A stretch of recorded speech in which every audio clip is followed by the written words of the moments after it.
वाटत.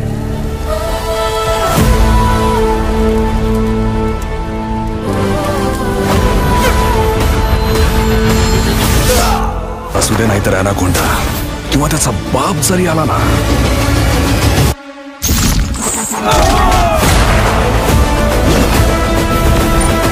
तुझ्या डोक्यावर 2 शिंग आहेत म्हणून कानात वारं शिरल्यासारखं कुणालाही मारशील. अरे मिशा आहेत म्हणून हा असा ताव आहे. शिंग असती तर डायरेक्ट घाव घातला असता. हा बिलाल भाई, हे जरा येडं प्रकरण आहे. हिरो एका विलने मलाच कळत नाहीये. अरे या युनिफॉर्म मध्ये माझ्यापेक्षा मोठा राक्षस कोण असणार? तू असुराच्या जबड्यात हात घातलाय.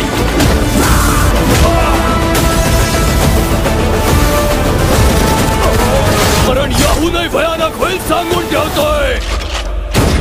लग्न करतो. इकडे गेलेलं कुणीही माणूस जिवंत परत